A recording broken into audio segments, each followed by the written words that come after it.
Hello everyone and welcome to the live stream. I hope you're all doing good tonight. We're going to be hanging out for a couple of hours and I'm going to be talking about a bunch of different things that I haven't gotten a chance to make videos about over the past few days, and some topics that are kind of follow-ups to previous videos and things that I've talked about in live streams. Tonight, we're going to be talking about the Disney and Scarlett Johansson lawsuit situation. Now, I've talked about it in videos and also live streams, but apparently Disney has decided to settle with Scarlett Johansson, and she definitely got quite a lot out of the settlement, because not only did she get millions and millions of dollars like she wanted, but she's also decided to move forward with a couple of projects with Disney. She's not gonna cut off ties with Disney. She's gonna do a couple more movies with them. And they had announced at least one that they were planning on doing with her, which I guess is the best for the both of them, because she obviously wants as many roles as possible, and Disney doesn't want to look terrible, especially when it comes to an actress like Scarlett Johansson, because if they didn't settle with her, a lot of people that do work for them, a lot of other actresses, probably would second guess their time working with Disney. And we also heard that people like the Russo brothers were considering not working with them anymore because of the whole Scarlett Johansson situation. So we're going to be talking about that. We're going to be talking about a massive strike that is going to be happening in Hollywood.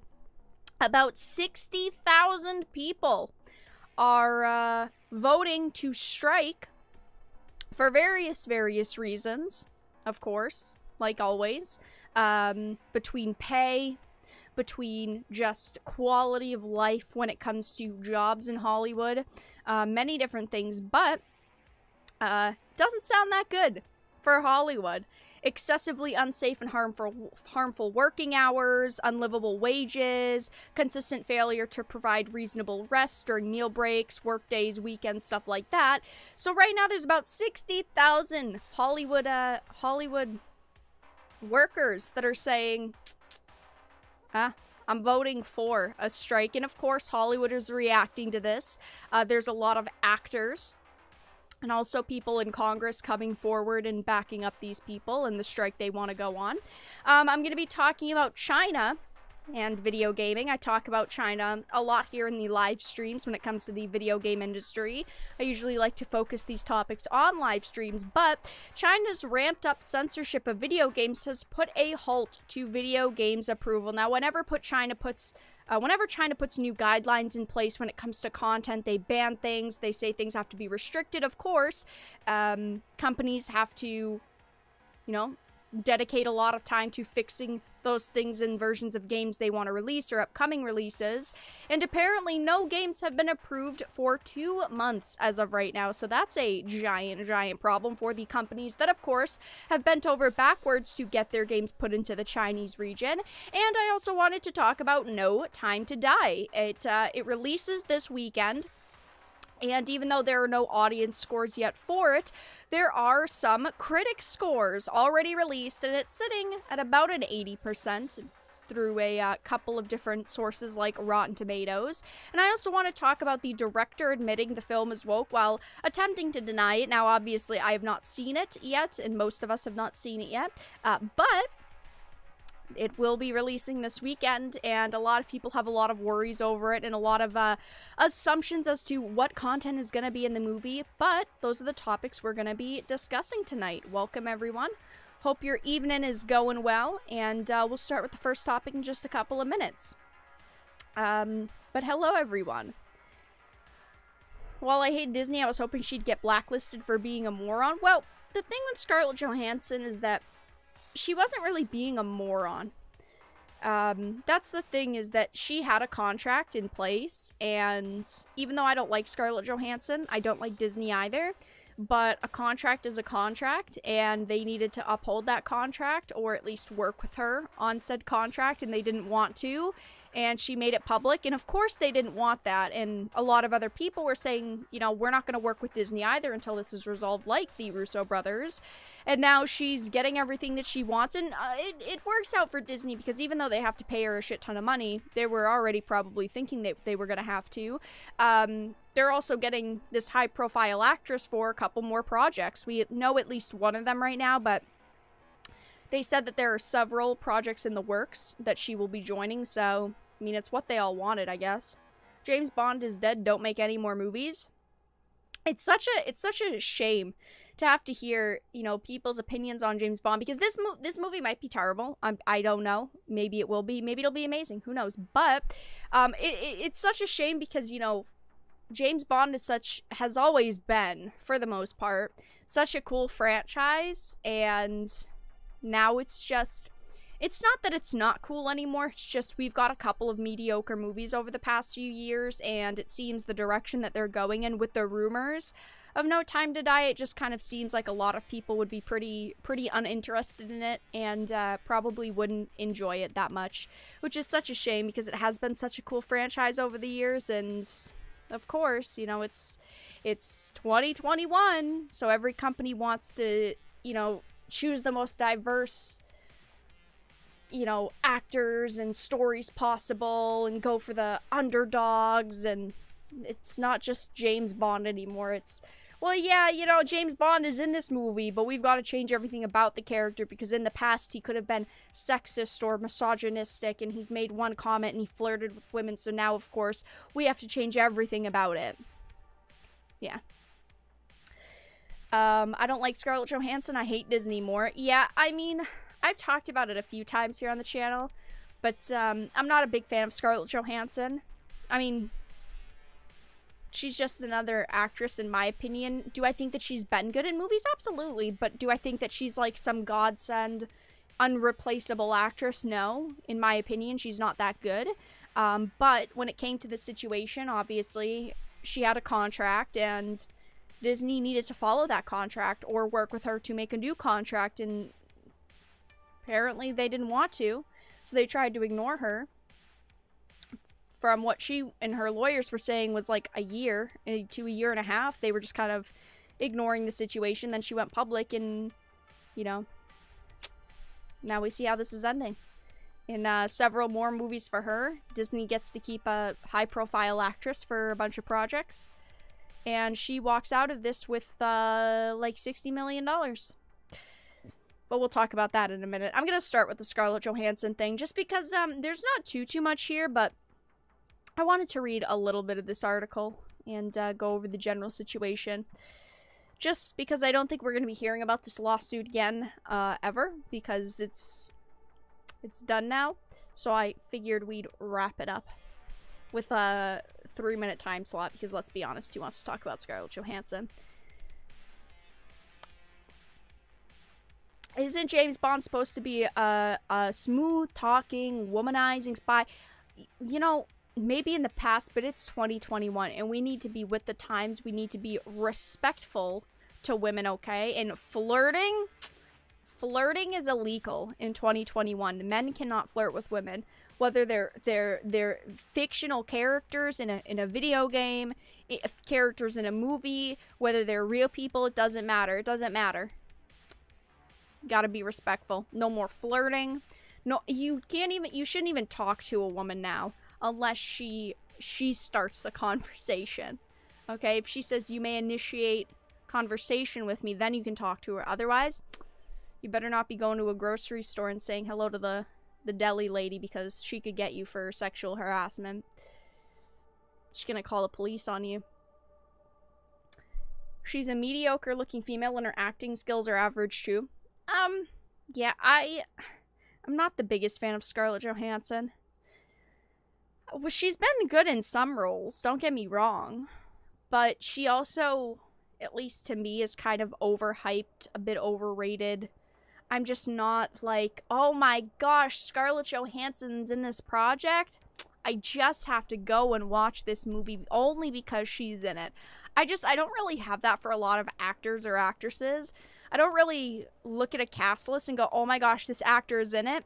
I have to see it, except for one actor. There's one actor that I can think of, no matter what he is in, no matter what role he is playing, I will see, and that is, oh boy, that is Nicolas Cage. I love Nicolas Cage. Color Out of Space was great. Pig was great. Willy's Wonderland, fantastic. National Treasure, by the way, he's not going to be in the next National Treasure TV series that they're doing, which is a big L in my opinion. That's a big disappointment for me. But Nicolas Cage, I take Nick Cage any day over Scarlett Johansson. Timothée Chalamet, I do not like Timothée Chalamet. I'm really, really not feeling confident in Dune right now. Listen, I don't know. I do not like Timothée Chalamet. I hope he'll do a great job as Paul. Don't get me wrong. I hope it comes out and it's an amazing movie. He's a great Paul. But I just do not like Timothy.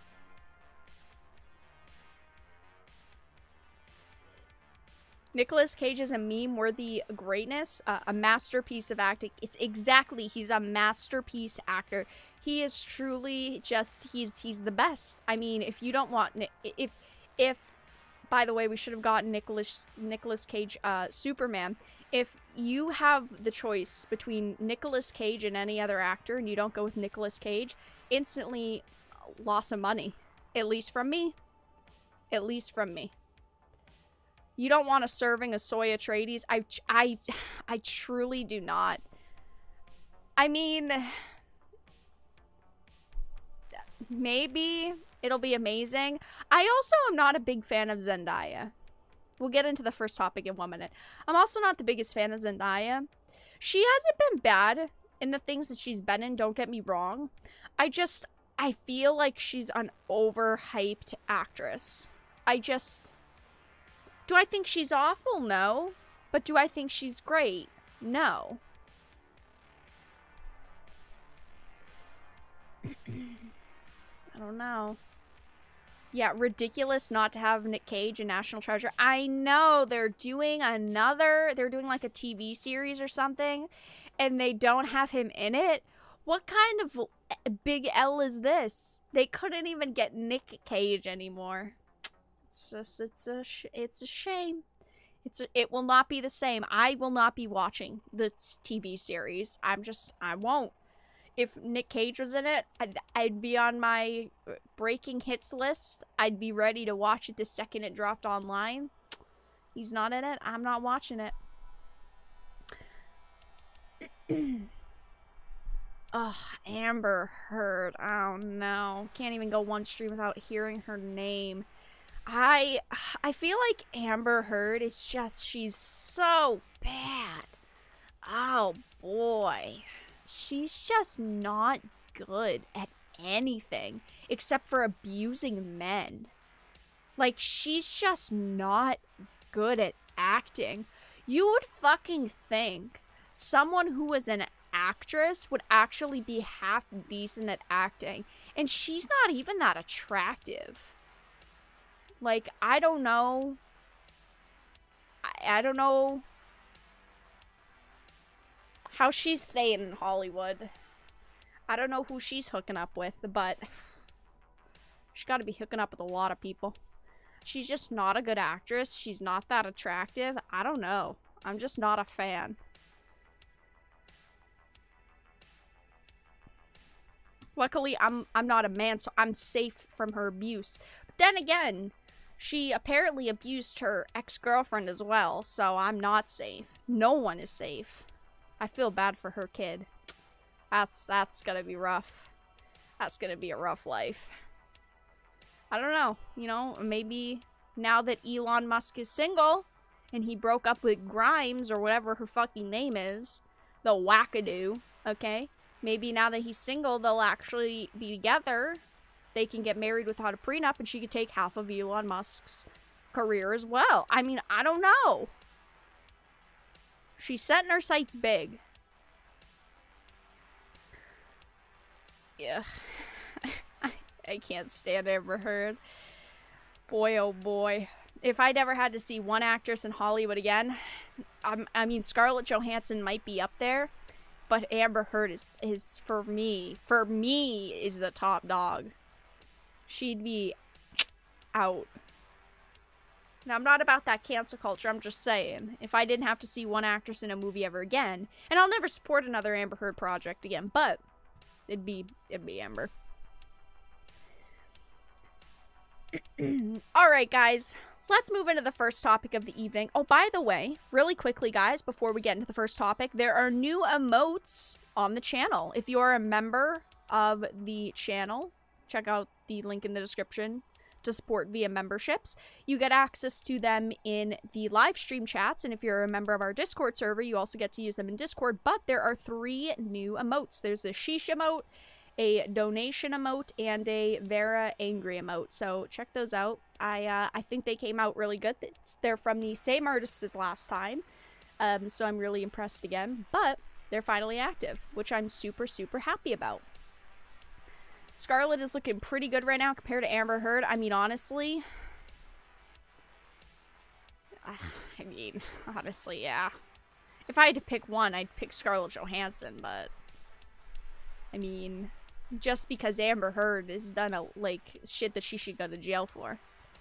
In my opinion, okay? Who's worse, Amber Heard or Brie Larson? Amber Heard. Brie Larson hates fans, and she hates the people that go and buy tickets to see her movies, but she doesn't abuse men and say, oh, he's the one that did it to me, and you should believe me just because of my gender. And I'm talking abuse, not just oh, I don't like that other actor because he's a white man. Alright, guys, so let's get into the first topic of the evening, which is going to be Disney and Scarlett Johansson. Now, over the past few weeks, we've heard a lot about the Disney and Scarlett Johansson lawsuit situation. We all kind of figured that it would get resolved relatively quickly just because we're talking about Disney here. Disney doesn't want anything to be public. They want to keep everything as private as possible, especially when it comes to lawsuits. Most companies say any press is good press, but when it comes to lawsuits, that is not good press to companies, especially when you've got a massive actress like Scarlett Johansson coming forward and making accusations about the company, saying that they're being sexist and misogynistic, and they're not paying her because they feel like she doesn't deserve to be paid, and they ripped off her and they broke her contract. And after we heard that Scarlett Johansson was filing a lawsuit against Disney, we heard that other actors and actresses were saying that they felt that they got screwed over by Disney too. So it caused quite a whirlwind in Hollywood and in the entertainment industry in general. We even heard from the Russo brothers that they were considering not working with Marvel and Disney anymore because of this situation, because they were afraid of entering into another project and getting screwed over, not getting what they were, what they would be deserved to be paid. But apparently now, Disney and Scarlett Johansson have come to an understanding and come to an agreement because Disney and Scarlett Johansson resolved bitter Black Widow profits lawsuit, big money win for Oscar nominee. Now, when it comes to this situation, I was not siding with one specific person, okay? I do not like Disney. I think they're a massive corporation. Just don't like a lot of what they've done over the years. And I'm not a huge fan of Scarlett Johansson. She does know how to act, and she has been in a lot of good movies, do not get me wrong, but at the same time, I feel like her and her lawyers were way overvaluing what she was worth. She initially wanted $100 million out of this lawsuit, which I thought was absolutely ridiculous. But either way, she's someone who, over the years, has definitely leaned into social justice because she wanted to keep her career in the entertainment industry, and she saw it as a way to do that. But now, this lawsuit, apparently, at least for now, maybe we'll hear about it again in the future, is over, and sounds like it worked out for both parties here. So, it says, just days after the first court hearing in Scarlett Johansson's Black Widow Profits megabyte lawsuit on Disney was pushed back to March 2022, the Oscar nominee and the House of Mouse have made peace, and it was pricey for the latter. I am happy to have resolved our differences with Disney She said in a statement released on Thursday, "I'm incredibly proud of the work we've done together over the years and have greatly enjoyed my creative relationship with the team. I look forward to continuing our collaboration in years to come." Now, this is definitely a change in pace from what she was saying weeks ago when she first put out this lawsuit, because she was basically saying they were misogynists, they wouldn't pay her because they felt like she didn't deserve the pay because she was a woman, and she felt like they were being sexist. Oh, but now that they've paid her a hefty amount of money, she's saying, "Oh, I've been so happy over the years with what we've accomplished together. I'm so glad we can continue to accomplish a lot together." Of course. It says, unlike their filings and their shaming PR statements over the past few, Marvel owner Disney had nothing but love today for the actor who brought Natasha to life for them in nearly 10 separate films. I did think she did a good job as Black Widow, don't get me wrong. I've talked about this a lot, though. I always felt like in a universe where you've got Thors and Doctor Stranges, and you've got Eternals, and you've got Thanos's, why would I care about a Hawkeye or a Black Widow? In my opinion, to me, it's a clear choice. I'd much rather go and see a Thor movie or a Doctor Strange or a Spider-Man movie instead of seeing a movie about a strong, independent woman. I mean, I thought that she did deserve her own film. I thought that they should have given Black Widow a solo film 5 years ago to 8 years ago, but better late than never, I guess. It says, though, "I'm very pleased that we have been able to come to a mutual agreement with Scarlett regarding Black Widow," said the chairman. Hello, article. Can you not move?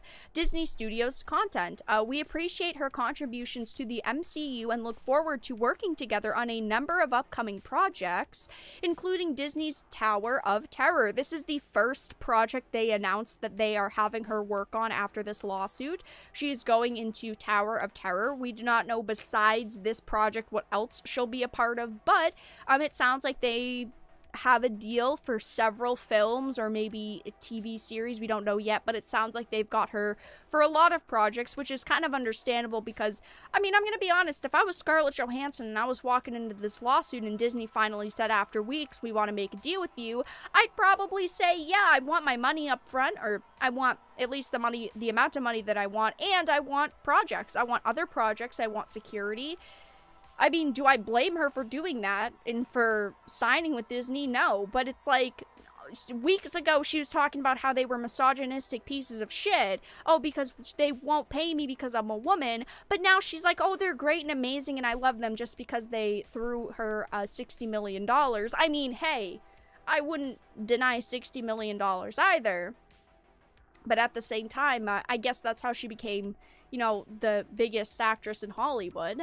It says, as is almost always the case in cases like this, neither side gave any indication of how much money was involved in the settlement. However, when all is said and done, the deal will run for more than $40 million, sources tell me. So we don't know the exact amount of money, but this sum has been circulating online for a couple of days now. It sounds like they paid her $40 million on top of the 20 that she already got. So months ago when they launched Black Widow, she got $20 million, and then she was supposed to get more for how it did theatrically. So it sounds like she got the $20 million, and now she's gotten $40 million more on top of that. So she's gotten like $60 million. Now keep in mind, she wasn't just a actress in this movie. She was also an executive producer and a creative director for Black Widow. So she had a lot of different roles in the creation of this movie besides just acting in it.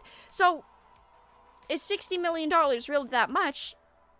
On one hand, yeah, I definitely think that it's too much, but at the same time, she did do several different things regarding this movie. Again, of course, though, when they slap her name on executive producer and creative director, that doesn't mean shit. I'm sure she did, nothing besides maybe say, oh, I want Natasha to do this, and I want this specific dialogue line to be in the movie, and they just okayed it. Let's be honest. We're not talking about Miss Scarlett Johansson sitting behind a desk for, 80 hours a week on top of acting in the film. It says, though, accordingly, the funds will not be paid by Disney in a single lump sum if you pick up on the creative accounting I'm putting down. In case you forgot, Black Widow came out in cinemas across a Delta variant suffering America and on Disney Plus for a premium fee on July 9th. And I believe it's next week. I think it's the 8th, actually. They are fully releasing Black Widow on Disney Plus without any extra fee. So if you paid that $30 2 months ago, haha, you're a sucker because they're releasing it for everyone at no additional cost now. It says, with the COVID pandemic, a shift to hybrid releases and sentimentally free economics of back-end payouts at the heart of Johansson's filed suit, the actor declared that she was promised a release that is exclusive to movie theaters on the much-delayed Kate Shortland-directed film, and Disney broke its word. I have talked about this, like I said, in other videos and other live streams, so if you want to go and check out that initial situation, go to the channel and type in Scarlett Johansson. But it does sound like Disney and Scarlett Johansson worked this out. They have a plan, at least for now, as to what they want to do. She's going to be in apparently several other Disney movies or upcoming Disney projects. She got about $60 million from this deal, which, holy shit, is definitely a lot of money. I mean, my stance has not changed on this, even though I do not like Disney and I do not like Scarlett Johansson. She had a contract and Disney had to follow that contract or try to, you know, work with her to create a new contract. Contracts are in place for a reason. And I know COVID messed a lot of contracts up and it messed a lot of projects up and a lot of industries up in general. But she had a contract. They needed to follow it. And I mean, she did deserve to get paid, because they did have a contract in place, and they refused, supposedly, to work with her and to renegotiate the deal. But it sounds like it all worked out. She's going to be in upcoming Disney projects. Disney and Scarlett Johansson worked it out, and, well, I mean, that's the end of that, I guess. At least for now. They paid her $60 million. So we're hearing this $40 million settlement right now, and they had paid her $20 million before. So it sounds like they paid her $20 million a few months ago initially, and then they paid her $40 million now. So it sounds like altogether she got around $60 million for Black Widow. That number might not be correct, but as this says, there are several different news outlets coming forward saying this is about the number. They settled for 40 and then she got 20 previously, so it's right around $60 million, which to me sounds pretty ridiculous. Scarlett Johansson's not an awful actress. She is one of the largest actresses in Hollywood, but she is not worth $60 million, at least in my opinion. What do I know though, right? Like, I'm just a dumb old woman sitting here criticizing a multi-millionaire in a multi-billion-dollar company. What can I say? Or trillion-dollar company. What can I say? Everyone knows PR speak is BS. They settled so they make nice in public. Well, yeah, of course. But yeah, guys, that's all that I really had to discuss with that. We'll move on to the next topic in a minute, which is a topic that surprisingly not a lot of people are talking about right now because everyone was focused on the Disney and Scarlett Johansson situation. This situation was kind of overlooked by a lot of people. I didn't see Let There Be Carnage because I'm not supporting Marvel anymore. The only Marvel movies I'll watch are the first Men in Black and Sam Raimi's Spider-Man. Fair enough. I mean, support what you want to support or don't support what you don't want to support. I definitely understand the want to not support Marvel. I 100%, I get it. I really do. Because Marvel fucking sucks.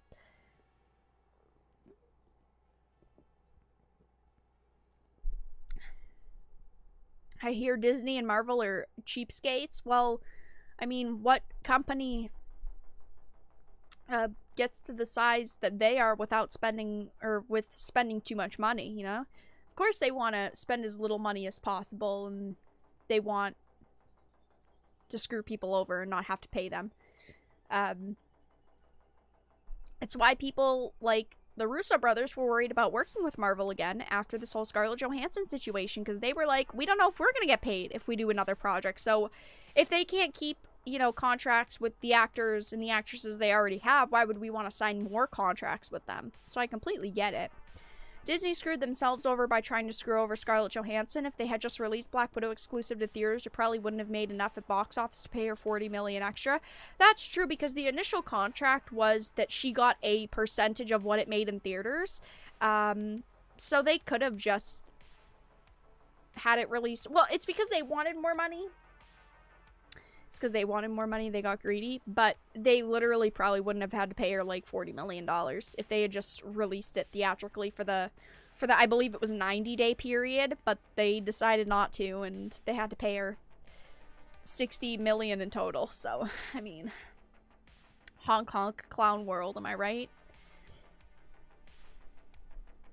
What are they striking for? More hand sanitizer? No, there are 60,000 people that are going to be striking for a lot of very serious reasons. Not just a little bit of hand sanitizer.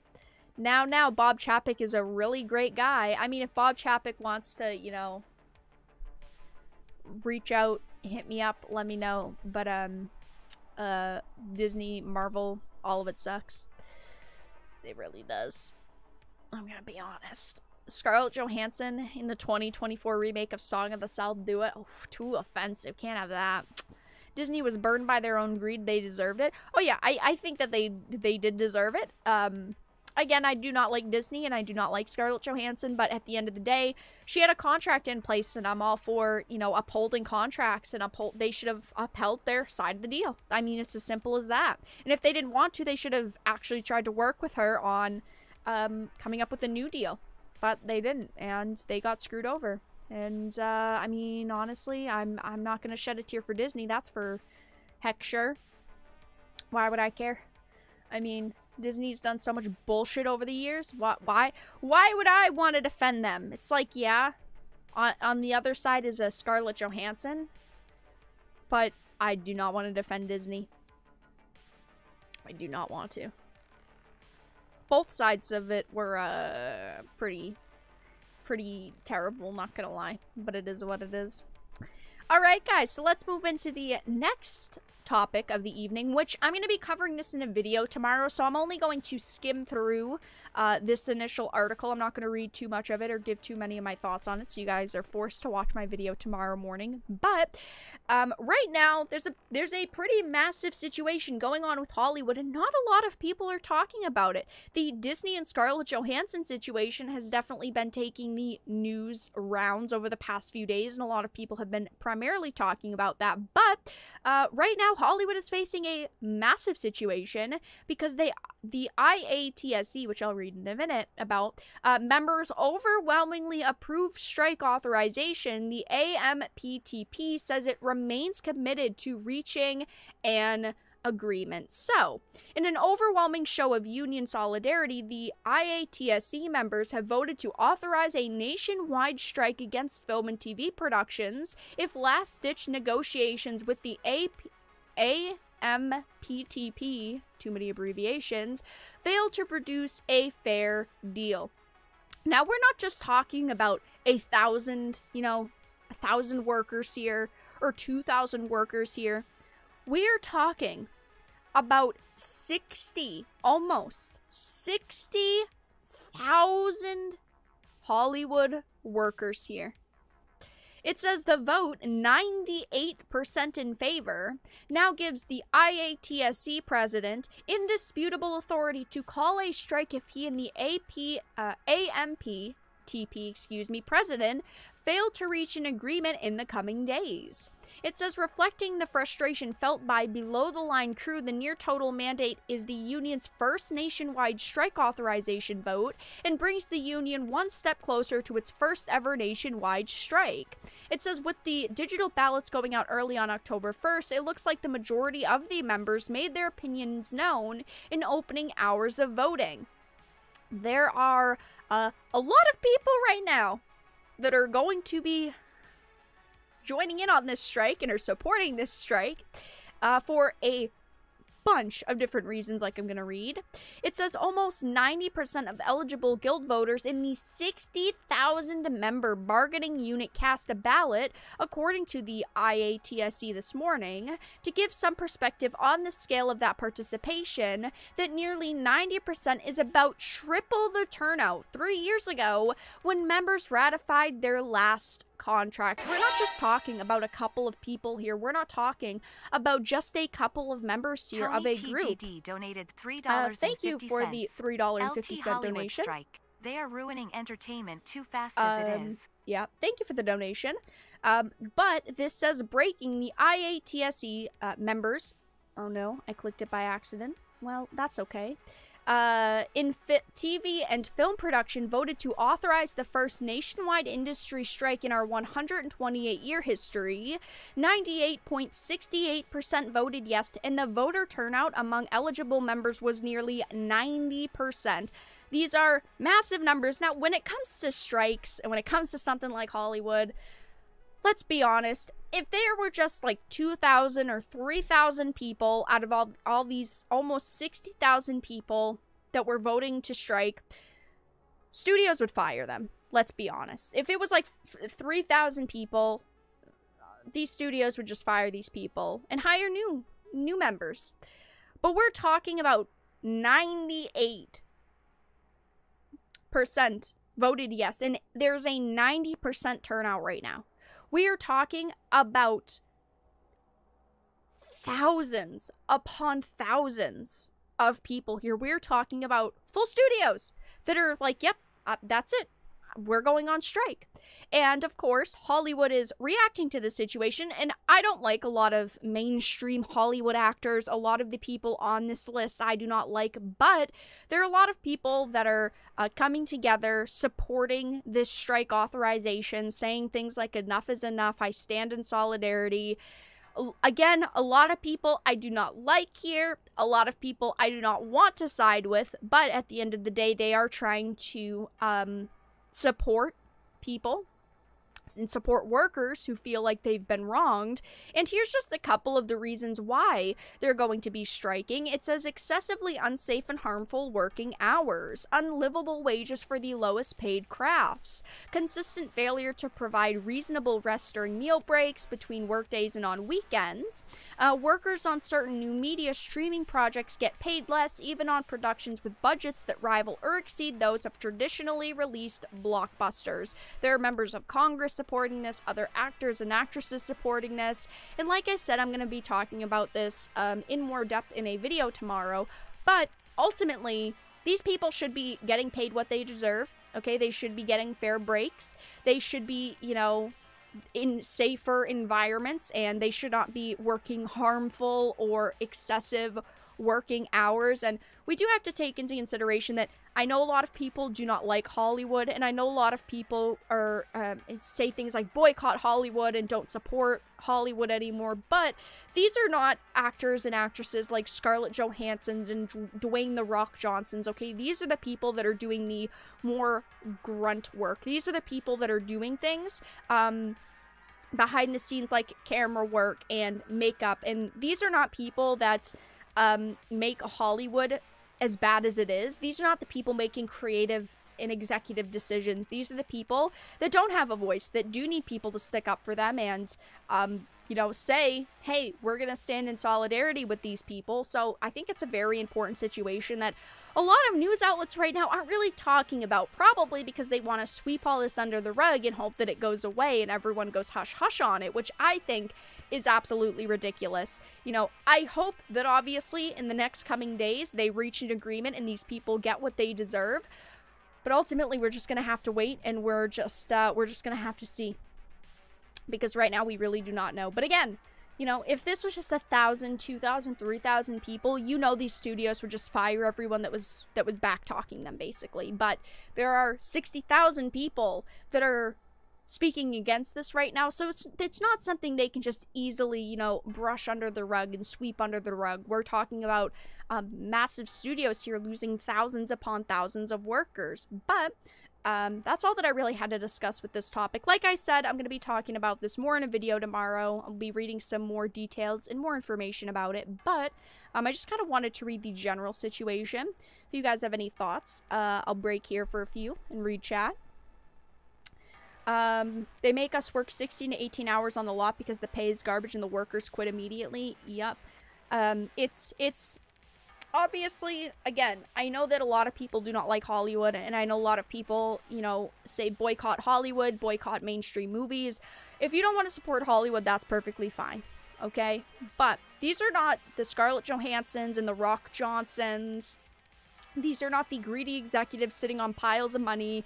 These are the people that don't have voices and don't have others to listen to them and back up what they say. These are the people that do keep the industry going. And I mean, if these people go on strike and they do not come up with a plan and an agreement very quickly, we could see major pauses in production. Boycott Hollywood means the institution that is quite corrupted. I don't think people will boycott non-Hollywood stuff.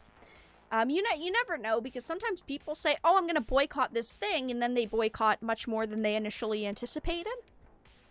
It's kind of, it's a rough situation. But this is just one Hollywood union. There's nearly 2 million people directly employed by Hollywood.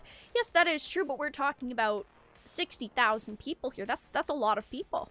That is a lot of people. That's not just like a couple thousand, like 2,000 or 3,000. Not everyone who works in Hollywood is a millionaire. They're regular working class people, yeah. And that's why I think it's very important to talk about, because a lot of people just say, it doesn't matter, I'm boycotting Hollywood, Hollywood's a shit industry, it doesn't matter. Well, we're not talking about the big contenders in Hollywood. We're not talking about the billionaires. We're talking about the everyday people that need to work, that need money, and need to support their families, and people that are just trying to live. Give them at least 60 million. I mean, honestly, TNN, I mean, if Scarlett Johansson wants to make a donation, I'd like her a little bit more, I think. I mean, to be honest. I mean, maybe, guys, this would be the perfect time for all of our favorite actresses to swoop in. I know everyone here loves Amber Heard. Amber Heard could swoop in and donate. Just like she donated the millions of dollars to the children's hospital, right? Yeah. She could swoop in and win our hearts and our tickets to Aquaman. That's it, guys. Amber Heard will prevail, right? Maybe not. Amber Heard's definitely a gem, isn't she? The Scarlett Foundation. See? I mean, we're coming up with some great ideas here. Some great ideas. Boycotting is the right of the consumer, though. It's not cancel culture if you choose not to support their practices. I'm not sitting here saying that it's wrong if people want to boycott Hollywood. I'm not sitting here saying it's right if people want to sit here and boycott Hollywood. I'm not sitting here saying it's right or wrong, yes or no, you should or shouldn't do something. I have my opinions. Everyone else is allowed to have theirs. I personally do not boycott companies just because I usually do not. Unless we're talking about like illegal practices, then obviously everyone's got their own opinions in different situations. But I do not call for people to boycott companies or industries. But if you want to, you are more than welcome to. If you are boycotting Hollywood, go ahead. Power to you. You go for it. I'm not gonna sit here and tell people not to if they feel like they want to, or if they feel like they can make a difference. I heard she really did not donate what she said. I heard. Yeah. Listen, Amber Heard says that she's donated like $20 million to different charities, and so far they've proven I think they've proven that she donated like $1 million out of like the 20 or 15 that she promised to donate, because she promised to donate all of her divorce money, which was like 20 or 25, and she donated like $1 million, which listen, Amber, $1 million is better than none, but also $1 million is not 25 million.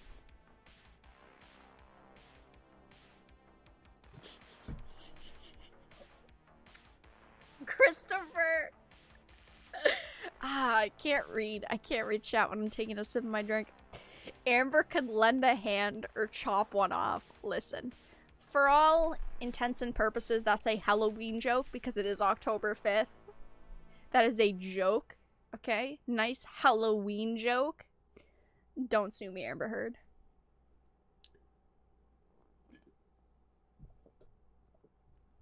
I'm gonna be starting a GoFundMe right after this live stream.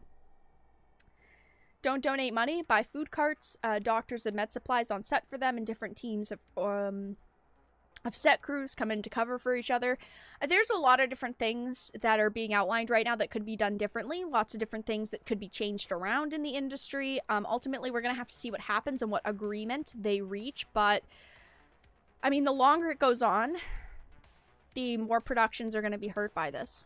Keep your fingers away from her. Ooh. Another Halloween joke, huh?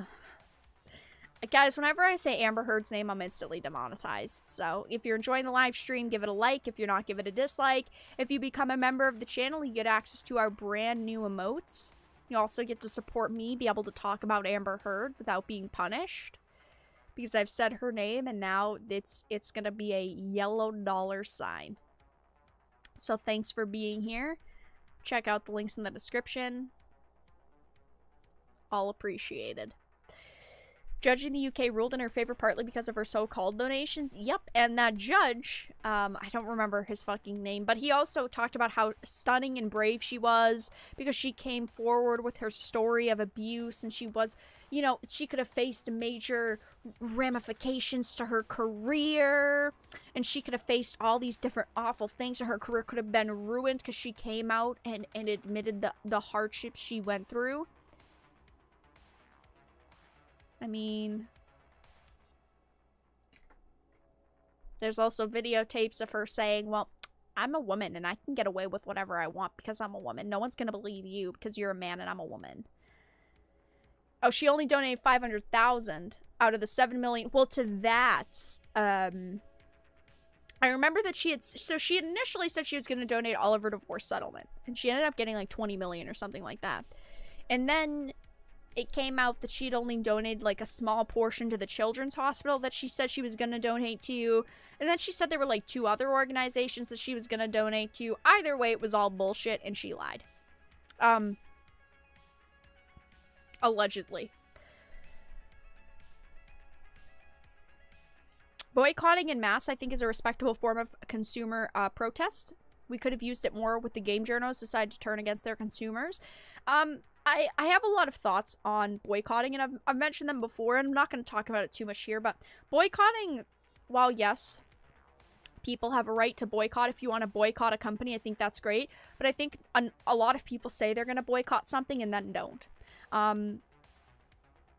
My thinking behind boycotting companies is that I will not support companies. Like, the past year I haven't supported Blizzard at all, but I think it's hard to call for boycotts because a lot of people say, oh yeah, I'll support a boycott, and then when it comes time to boycott, people won't actually boycott, and then you end up just depriving yourself of a game or a book or a movie that you really want to see, thinking that other people are also boycotting it because they said they were going to boycott it, and then they really don't. Boycotts, in my opinion, only really work when you've got lots of big names behind a boycott or behind a situation saying they're not going to support a company, a product, a book, whatever it may be. And usually it doesn't end up working out that way. It really doesn't.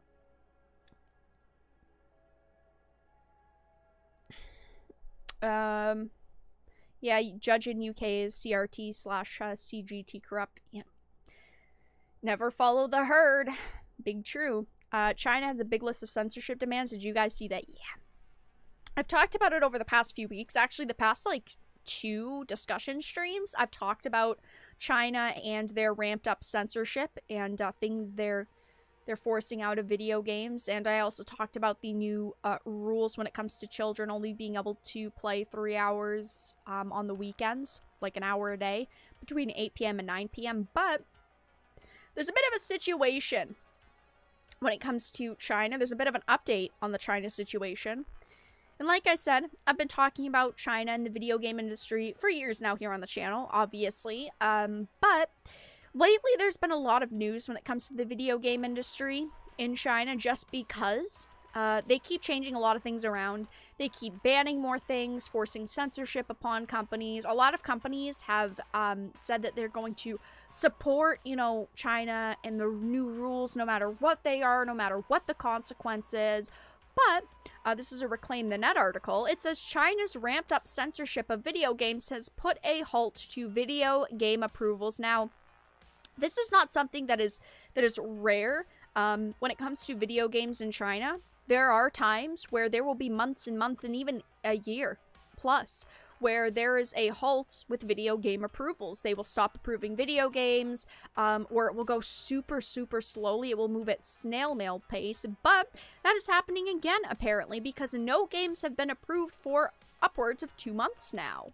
So it says China enjoys the greatest revenue share of the world's video game entertainment business, but market access regulations make it difficult for non-Chinese developers to sell their games in the country's gaming market. I talk about it a lot, but there are a lot of companies that want into the Chinese gaming market. They see it as, you know, an untapped market.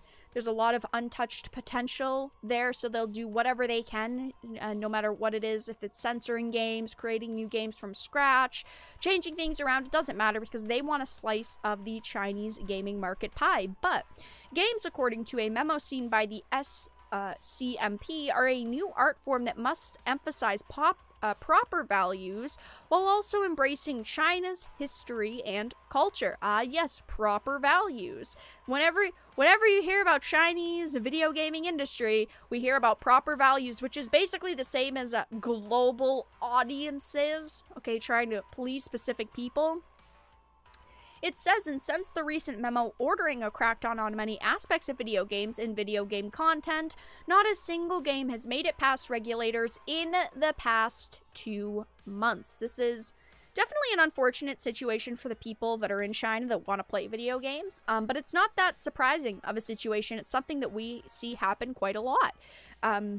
They start banning, you know, more content in games. They crack down on content in video games being released, and then no games can get past the rules and regulations that they're putting into place. You have companies that have a game that's basically done, then the CCP goes ahead and changes all the rules and all the guidelines and content that can be in titles. And then we end up with the companies going, oh shit, we made this whole game, now we have to change tons of the content, and then games get delayed by months and in cases years.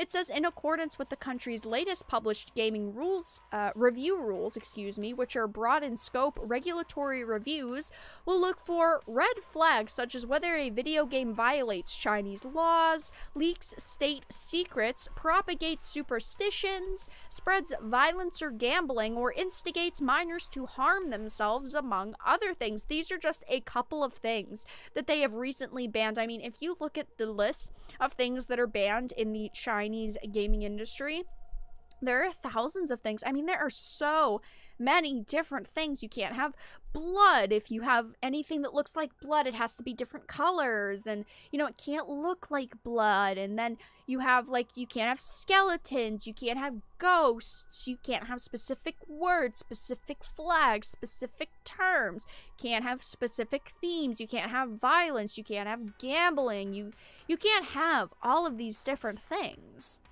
It says enforcement of the guidelines is likely to be considerably more detailed and stringent. Censors, for example, may not approve of games depicting a fictitious post-apocalyptic world in which players are encouraged to kill. In a lot of games now, you can't kill things. You can't, like Pokemon, you can't have Pokemon because you can't have animal fighting. You can't have creature battles. You can't have player-on-player violence. You can't have real people violence. I mean, there's so many different things that they do not allow anymore. It says the memo states that some games have blurred moral boundaries. Players can choose to be either good or evil, but we don't think that games should give players this choice, and this must be altered. If regulators can't tell the character's gender immediately, the setting of the characters could be considered problematic and red flags will be raised. This is something that I truly do not fucking understand why games media is not talking about. Games media are Chinese the CCP specifically, the CCP fucking dick suckers, okay? Because we're talking about the Kotakus, the Polygons, not talking about situations like these. Yet, they should be, okay? Let's say a Western company came forward and put a rule out like this, saying if our reviewers, let's say Steam, okay? Let's say Steam came forward and said, if our regulators can't tell the character's gender immediately, the game won't be allowed. They'd be canceled in a split fucking second. They would be so canceled, they'd never be able to recover. It'd be the fucking meme, I'm never gonna financially recover from this. But, oh, because the CCP is doing it. That's, we don't need to talk about that. That's not news. That's all right. We'll allow that. You know what? It's just different norms there versus here. It's okay. You'd think that they'd be talking more about this because we're talking about things that they've said that they're against. Yet they are absolutely silent on this. There's, like, no games media. There's no Polygons, no Kotakus, no Bloomberg's talking about this at all. They're absolutely silent on this situation. But again, if this was a Steam doing it, or a GOG doing it, or anyone, literally anyone else, that'd be it. You'd be canceled in a second. There are people in the gaming industry that can't even have their own political opinions. They can't even go on social media and say, yeah, I voted for Trump, without being canceled. But this, it's alright, you know, it doesn't matter. You guys are being overly sensitive to the situation. And of course, it says, you know, players can choose to be either good or evil, but we don't think that games should give players this choice. It's basically whatever the CCP in these review boards are saying is good versus evil. They only allow what they think is good for players to see. It says, the memo also says that games about gay relationships and effeminate males will likely be censored. Again, if we were talking about a Western video game company that said we're specifically not putting a gay relationship into our game or something, or, oh, if a Steam came forward and said if a game has a gay relationship, it could be censored, it's likely going to be censored, they'd be canceled immediately. I truly don't understand why games media is like ignoring this. They're just like, they're completely blocking it out. And I get it. Like, companies have Chinese investors and they want to protect themselves and they don't want to get canceled and all this bullshit. It's like, do you really expect a Blizzard CEO to go out and fucking talk shit about the CCP? Of course not. Because then their games could get banned there. It's like, look at the situation with Marvel. They had Chloe Zhao, who's the director of Eternals. It came out that years ago she was talking smack about the CCP, and now Eternals is banned in the Chinese region. No one wants that to happen to them. It says additionally, it stated the games that explore history are a minefield for game makers, and that elements like characters, maps, items, even flags should all be consistent with modern narratives. According to the memo, games can't distort facts or deliberately provoke controversy, and historical figures with established narratives must not be refashioned. The memo also warns that games that encourage players to murder barbarians may be subject to extermination or examination for propagating colonialism, while games that feature Japanese warlords may be considered to celebrate militarism, according to the document, things like that. But it says earlier this week, 213 video game developers signed a self-regulation agreement committing them to prohibit the type of information that Chinese authorities consider objectionable. Of course, all these companies are like, we'll do anything for our Chinese overlords. We'll do anything we can to please you guys, to please your ratings boards. And of course, this is the region that video game companies want to be a part of. All the Blizzards want to be, you know, in this region. They want to be in this market. They want to make as much money from it as possible. So they're gonna censor, tone down, change their games because they view it as an opportunity to get into this region. But that's all that I really had to discuss with this update. Of course, during discussion streams, I usually update you all on the China video game entertainment industry-based topics, but that's all that I really had to discuss for tonight, for Fucking China. Next, we're going to move into the final topic of the evening, which is going to be me just reading some of the No Time to Die reviews. Hopefully you get ad revenue for that ad placement. Listen, I already said Amber Heard. I'm talking about the CCP. There's this stream. Monetized. It ain't gonna happen. It's not gonna happen.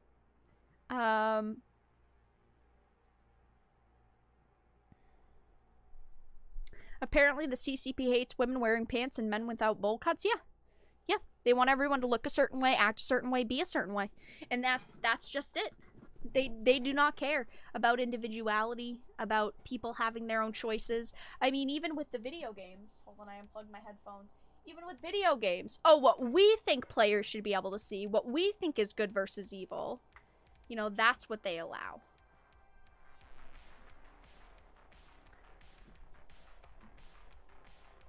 It's the way it goes. It's the way it goes. Really quickly, guys, before we get into the final topic of the evening, if you're enjoying the live stream, make sure to give it a like. If you're not, give it a dislike. I appreciate your support. Either way, consider becoming a member of the channel. You get access to brand new emotes that I have made for the channel. You get access to a fancy badge next to your name. Become a Dark Titan via Patreon for just $1 a month. All of the links are in the description. Next week, on the 13th, I will be doing a supporter-only live stream, and if you're a member or a Patreon, you'll get access to that. Consider donating via Streamlabs. All donations pop up. $3 or more text-to-speech activates, and we also have special spooky jump scare donation notifications on for October. And this weekend, guys, we have to talk about this weekend because... So, okay, listen, guys. Okay, so listen. So tomorrow, the Battlefield 2042 beta starts. It goes tomorrow until Sunday. It's like the multiplayer beta. Do you guys want me to stream that? So, I'm gonna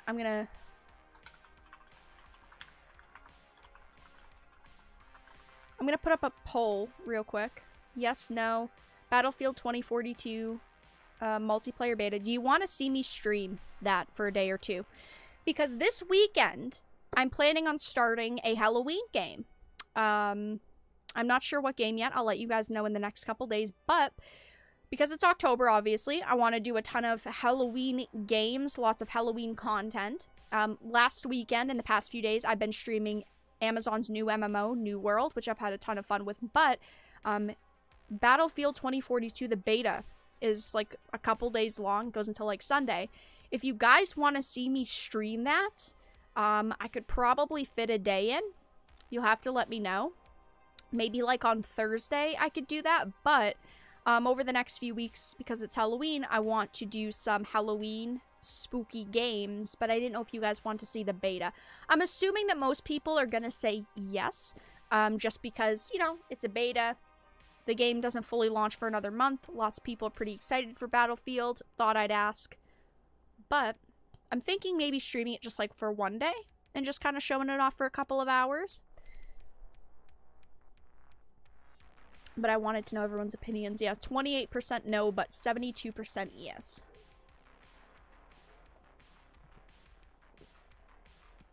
I was figuring it was going to lean towards a yes. Please do. I don't want to see any more boring New World. I'll stream more New World at some point. I'm sorry you think it's boring. I think it's actually a pretty fun game. But I'm going to be streaming some like Halloween games over the next few weeks. But I thought kind of before we started the Halloween games, because the beta's only for a couple of days, that I could stream it like once. But I wanted to ask first. But it seems like the answer is yes. Cool. What background music are you playing? I love it. So I usually play the same 2 or 3 tracks. They're all by a YouTuber called White Bat Audio. This one is specifically called 3-Hour Cyberpunk Industrial Dark Synthwave Mix, and we are 1 hour and 9 minutes in. I usually start the music as soon as the stream starts. So usually, like, because we're 1 hour and 11 minutes in, it'll be right about that time. But the link is in the chat for you. Usually it's White Bat. Usually we listen to the Ether track, but sometimes we'll also listen to Strange Eons and their like lo-fi synthwave. Usually it's White Bat though. It's all copyright free music, and I think it's all pretty freaking good. Halloween games, yes. I'm planning on playing some Halloween video games starting this weekend. Dark Souls, I do not think I'm going to be playing Dark Souls. Maybe at some point I'll play Dark Souls. Don't forget Elden Ring comes out at the beginning of the year. I'm not going to be playing any Dark Souls for Halloween though. Maybe after Halloween. I'm just not in the mindset yet for Dark Souls, for a playthrough of Dark Souls. I've got a couple different ideas. I've got a lot of different ideas actually. I'm thinking of like Haunting Grounds, Parasite Eve, Silent Hills, Alan Wake. I know a lot of people are saying Outlast, guys. I do not know about Outlast. I'm gonna be 100% honest. We'll finish the last topic in just a minute, but I do not know about Outlast. You guys have been suggesting Outlast, and listen, I do not know.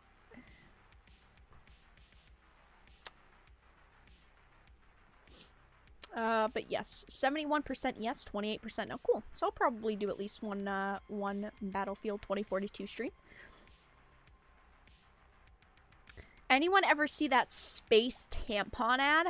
Huh? I don't feel it was inclusive enough for men. I'm outraged and definitely triggered.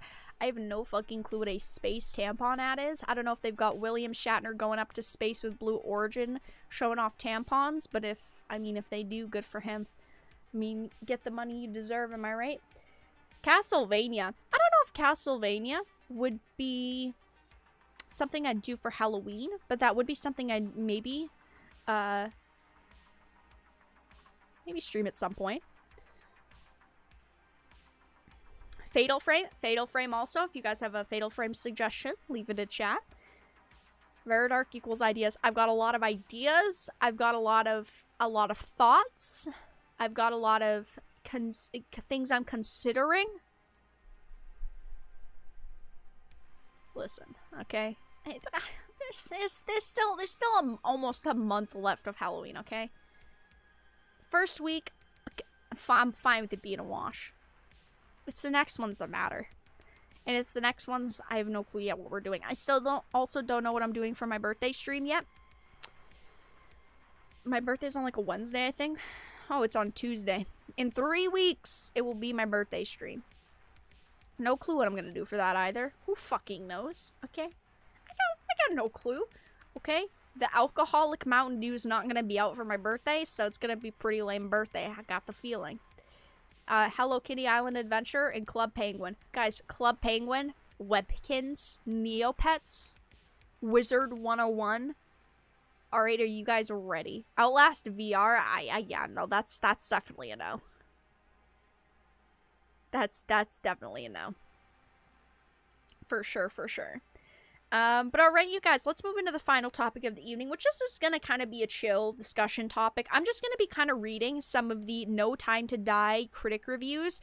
We don't know yet what the user reviews are going to be, and obviously I talk about this all the time. When it comes to user reviews versus critic reviews, usually there's a big difference. So right now the critic reviews are sitting at around an 83% on Rotten Tomatoes, which is a certified fresh rating, which sounds not that bad. But that either means the audience score will be like a 98% or the audience score will be like a 50%. It could go either way at an 83%. But I wanted to read some of the initial reviews. So mild spoiler alert. There might be a couple minor spoilers here. From what I've read, oh boy, it doesn't sound like, at least so far, the critics are mad because of political narratives or anything. I've only read a couple of reviews, though, so far. Reese's Peanut Butter Pumpkins. I mean, Reese's Peanut Butter anything's amazing. Yep, I live streamed Bloodstained Ritual of the Night. It was a very good game. Spooky season goes into Thanksgiving. Honestly, guys, maybe I start playing Dark Souls for Thanksgiving. What can I say? Because by the time I'm done Dark Souls, I'm gonna be fucking grateful the experience is over. Truly, genuinely, Dark Souls is just... Listen, Dark Souls is fun to a certain degree. But my thing with Dark Souls is that I like to play Dark Souls, right? And I like to play for like 20 minutes, die 4 times to a boss fight, and then be like, I'm done for the next 2 weeks. But a stream, I have to sit here for 4-5 hours multiple times a week. That sounds like death. It truly does. We'll see though. I'll probably put myself through it at some point. So, how are you all feeling about No Time to Die? On a scale of 1 to 10, how excited are you for No Time to Die? I'm feeling like a 5. I like Mr. Daniel here, don't get me wrong. I do not think that he's been bad in the past. His going out speech, the speech, because this is his last Bond movie, it was very heartwarming. It was a pretty good speech. But we've heard a lot of rumors about this movie, and I'm worried. So, Culture Map said no matter where the series goes from here, they've given Daniel Craig a great send-off in No Time to Die, even if it's not as spectacular as some of his earlier entries. I feel like the last film has to be the best, and if it's not the best, it's the worst. It has to be the best because it's the final film and it has to do him justice. Otherwise, it's like, oh, these past 15 years have just been a waste. It says the franchise pulls out the stops in giving Bond a soul and prepping the field for the next generation of spy stars, which of course is going to be like a non-binary person of color, something like that, which, I mean, maybe that, so my thing is that it's going to be a female. They're going to change James Bond because, of course, over the years they've been saying, oh, James Bond is a sexist, misogynistic pile of hoodoo voodoo. So now, of course, we're going to see James Bond, but the female version. We're going to see fucking James Z Bond, okay? It says, as it turns out, it cannot quite pull everything off, but much like its vulnerable hero, it does not go down without a fight. A 3 out of 5. Seen a lot of 3 out of 5, 7 out of 10s, 6s out of 10s. Here. No time to watch. I mean, honestly, TNN. True. Minus 45. 7. Yeah. What's everyone's favorite Dark Souls, by the way? I have a feeling everyone's gonna say 2. I know it. I can tell. I feel it in my bones. Oh my gosh, Dark Souls 2 is amazing. It's the best one. I can tell. Again, I'm gonna say it here because I always have to say it. I have nothing against diversity, inclusivity, but when you're taking a previously existing character and just changing them around because you're saying they're not diverse and inclusive enough, that's the problem I have. When you're taking a character just to switch everything around about them around, just so you can say, look, we did something different this time around, that's not very good. More like a greatest hits checklist than a fully formed film. That's what I'm worried about. I'm truly worried that this movie is not going to feel like a full movie. It's going to feel like, we wanted to do this with his send-off. We wanted to do this with setting up a new character. This with setting up a new Bond. We want to get this message across, and it's not going to feel like a fully fledged experience. And a lot of these reviews are like, you know, there's a lot of juggling tones, more like a checklist. It sounds worrying. I'm gonna be honest. I appreciate the director's confidence, swank handling of the action, and his juggling of tones. Simply put, love has been given even more value than pleasure, and the investment has succeeded. We got a 2.5 out of 5 here. No Time to Die falls somewhere in an unremarkable middle between his best Bond films and the lesser efforts. Oof. It truly does not sound good. If Rebecca Ferguson or Vanessa Kirby played the female 007, I'd definitely watch the next Bond movie. I wouldn't mind them going in so my thing is that, like, I wouldn't mind them putting a female into, like, a sidekick type of role. But when I think of James Bond, I don't think of a female. If I want to see a female spy movie, I just go watch Femme Fatales. Like, I wouldn't look at James Bond films to find a female spy, you know what I mean? I'd think of something else. I'd go to another franchise, but I don't mind those picks. Rebecca Ferguson, For me, she's very hit or miss.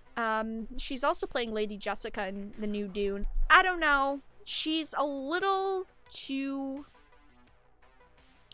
like, she hasn't been bad. It's just the way that she acts outside of the film she's in. She's a very, you know, SJW wokey actress, which if that didn't translate into her movies would be fine, but clearly she goes for those types of roles. Vanessa Kirby, in my opinion, is a pretty underrated actress. I feel like Vanessa Kirby, she's got a lot of potential. At least in my opinion. I feel like she could do a hell of a lot more, and no one does enough with her. No one. Scrolling down, the coordinates of the film's formal device do not fit just as the narrative. In fact, one of the most tempted to thank him for allowing things to happen almost automatically flat. Daniel Craig's historically uneven 007 gets a solid send-off. I ultimately hope that this is an okay send-off for Craig, because I think that he has done a lot of good. Yeah, some of the movies he's been in have been flops, but I feel like he at least deserves a proper send-off and like a good ending. Couple 5 out of 5s here, couple 4 out of 5s, a 3 out of 5. It's bloated and flabby around the midsection and prone to moments of confusion, but it's also the first Bond movie in forever that attempts real change. Oh boy! It's the first Bond movie that attempts real change. And of course, when they mean real change, they mean social justice, okay? They mean like, oh yeah, because making a man in a movie less sexist or misogynistic or whatever we perceive him as is some real hardcore change. Of course we know that's what they mean. There's a B here. It probably will leave its fan base satisfied to be once again shaken and stirred. Daniel's cruel, blunt take on 007 remains incompatible with the franchise's need to give audiences the comfortable ride they demand. Instead of a celebration, he leaves Bond in an overlong, stylized whimper. I'm really worried about this movie. So far, there are quite a lot of 5s here, lots of 4s, lots of 2 out of 5s, though. Lots of 3 out of 5s.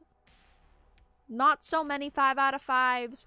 I'm truly worried that this film is just going to be a nightmare. I really, really do. And I want it to come out. I want it to be good. I want it to be a great send-off. But we've heard rumors for years now about it being woke, about it pushing specific ideas and agendas. A 2.0 out of 5, No Time to Die could be titled James Bond Visits the Kitchen Sink. Oh yeah, that doesn't give me a lot of confidence. It really doesn't.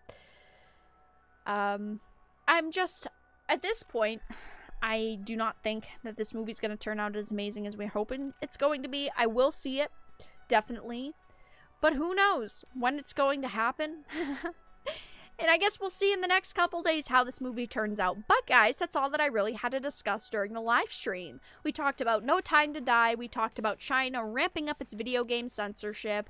We talked about Hollywood reacting to the whole TV and film production strike situation. And we also discussed Disney and Scarlett Johansson coming together and being the great power couple we've known them as, and they bowed down and paid her $60 million. But if you guys have any questions or comments, feel free to leave them in chat. I'm going to hang out for a couple of minutes before I end the stream, so topics, game suggestions, questions, comments, leave them in chat. If you're enjoying the stream, though, make sure to give it a like. If you're not, give it a dislike. Consider donating via Streamlabs. All donations pop up.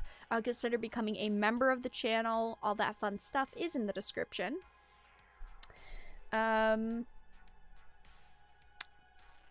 Rebecca Ferguson was awesome in Mission Impossible.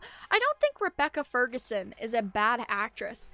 I just feel like, let me bring up her movies lists, and I'll give you quick ratings for the 2 things she's been in. Oh, she's been in like 3 things. I'll give her that. I'll give her that. Yeah, Mission Impossible was not bad. I didn't think she was bad as Isla. Dr. Sleep. Dr. Sleep truly was sleep. Life. What's Life? What's this movie? Oh, okay, I remember this movie.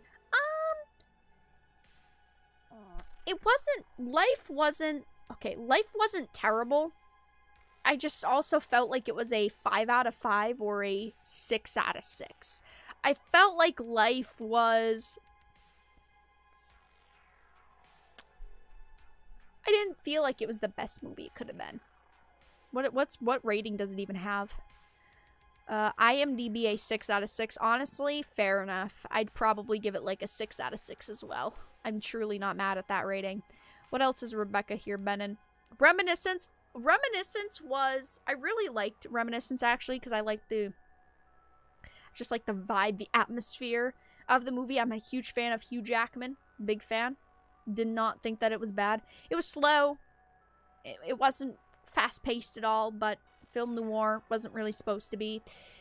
Dune, I'm hoping that she's going to be good as Lady Jessica. She looks like she can play the part. It seems like she's going to do a good job as Lady Jessica, and I truly hope that she will, because Lady Jessica is a very important character, and apparently they've ramped up her role in this version of Dune. So we'll see. The Greatest Showman. I saw, like, clips of The Greatest Showman. Never fully watched it, though. People really loved her in it. Again, Hugh Jackman as well. I mean, okay, is what it is. And then a lot of the other ones, I have no clue what these are. Like, what is Pulse? Irresistible. Short, she played Woman. Ah, yes. The Inspector and the Sea. So a lot of these other ones I have no clue about. But she hasn't been bad in a lot. I feel like she's gonna hopefully kick ass as Lady Jessica. But we're gonna definitely wait before we judge that. For sure. 5 out of 5 or 6 out of 6? No, they're not 5 out of 5s and 6 out of 6s. They're 5s out of 10s and 6s out of 10s. If you look at Life, it's not... I'm not stupid. Life 2017, it was like 6 out of 10 and 5 out of 10. What's it on Rotten Tomatoes? What is Life? A 54% and a 67%. Yeah, that's rough. I'd kind of agree, though. It's probably it's probably at like a 60% from me. Yeah, Life was the sci-fi horror movie. I didn't recognize the name at first.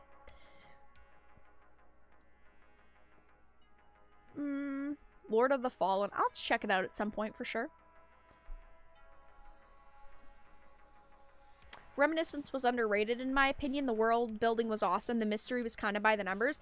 Yeah, Reminiscence was not bad. I felt like it did something we haven't seen in a while. I felt like it had a very unique tone to it that I really liked. I'm a big fan of Hugh Jackman. I thought that he did great with Rebecca Ferguson. I thought overall it was a pretty decent experience. A little slow. I do agree, a little like by the numbers, by the books, kind of basic at points, but I didn't think that it was a bad movie.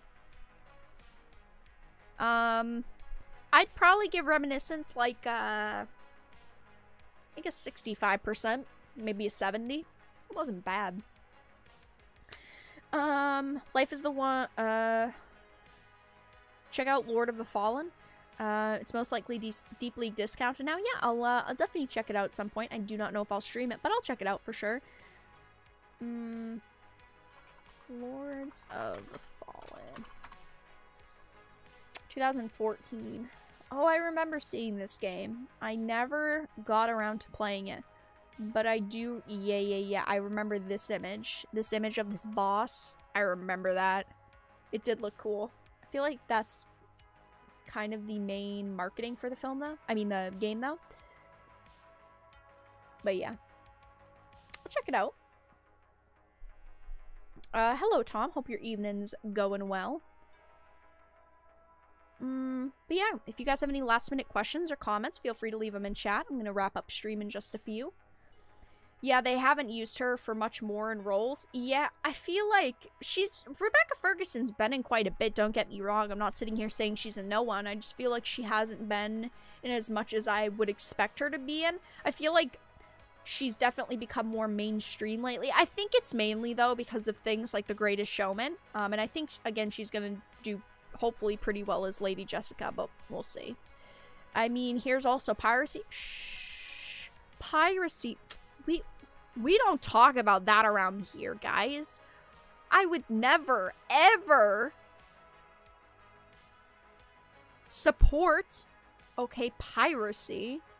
What do you think I am? Me? Supporting something as foul as piracy? Me? Never. Jessica Chastain? Listen. She's been in some good things, okay? Okay, how do I say this? She hasn't been in awful garbage roles for her whole career, alright? Like, Miss Sloane was interesting, I guess. Again, she did a pretty good job in it. What else was she? I'm thinking of Zookeeper's Wife. Zookeeper's Wife was a very good movie. But, listen, some of these movies are just not it. Like, Ava also was another one of those, like, femme fatale movies that wasn't too bad. But, like, Scenes from a Marriage, The Help, Mama, Crimson Peak, was she even in Oh, yeah, in Crimson Peak she played Tom Hiddleston's evil sister, didn't she? Oh, yeah, that was her. Yeah. That movie was actually kind of crazy. Not gonna lie. Crimson Peak was very trippy. It was a good movie, though. Like, she wasn't bad in it. I just feel like she's a little too overrated for me. Miss Sloane was better than Molly's Game. Actually, agree. The White Queen series. I do not know. I saw that on the list a minute ago. War ravages England 1464 during a blood feud between the House of York and the House of Lancaster. Oh, brother.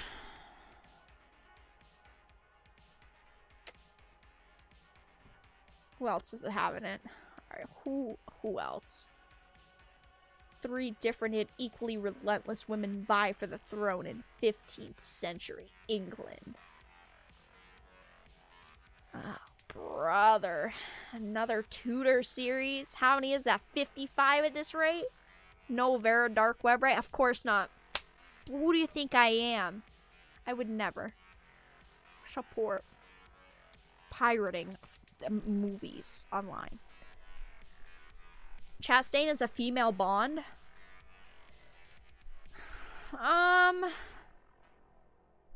No. I don't think she's that good. Again, I don't think that she's a bad actress. I just feel like if they ever even tried to go with a female Bond, they'd have to go with, like, the biggest name they could get. Someone with lots of acting talent. And no, I don't mean Scarlett Johansson. I'm still angry that Crimson Peak wasn't at the Mountains of Madness. Del Toro has been trying to make that film adaptation for like a decade. Yeah. Crimson Peak wasn't bad. I felt like at times it got a little muddy, the story. Like, she was the main actress. What was the main actress's name? She was also in Alice in Wonderland. Like, she was playing this very naive character, and Tom Hiddleston's character kind of swooped in and made her feel like, oh yeah, everything's gonna be fine. But I felt like she could have gotten a little smarter as the film went on. I don't know. I felt like there was just a lot of, like, boom in your face moments that she was just kind of ignoring, and it led to being like, okay, this character's kind of trash. Chastain in Zero Dark 30 was good, true. Yeah, I do agree. I don't think the Bond character works as a woman. Not to say female spy movies can't be great, but they would have to establish a new character. I agree. I feel like if you want to make an equivalent to a James Bond franchise, but as a female, go for it. You don't need to overthrow this franchise about a man. Just go and make a new franchise about a woman. It's as simple as that. Yeah, Mia, whatever her name is, I do not like her. I've never liked her. I will never like her. Mia, what? How do you even say this last name? Hold on. pronunciation. I do not like her. Burton's Alice in Wonderland movie. We are looking at how to pronounce Mia Wasikowska. That's it. I do not like her. She gets a 0 out of 10 from me. I've never liked her in anything she's been in. And I probably never will. Just gonna be honest. But alright, you guys, I'm gonna end the live stream here. Thank you all so much for stopping by tonight. I do appreciate you all stopping by, hanging out for the past few hours. I will have a new video up tomorrow evening, and then, or tomorrow in the morning-ish. And then I do believe I will be streaming again on Thursday evening. I will let you all know in Discord and on Twitter. But I think my next live stream will be Thursday. If you enjoyed the stream, make sure to give it a like. If you didn't, give it a dislike. I appreciate your support either way. Consider becoming a Dark Titan via Patreon for just $1 a month or supporting via memberships. All of the links are in the description. Join our Discord server. We're very active there. I do tag you all when I go live in case YouTube doesn't notify you of live streams. Follow me Twitter, Minds, BitChute, Odyssey, all that fun stuff. All of it's in the description. And, yeah, thank you all so much for stopping by, and have a fantastic evening, everyone.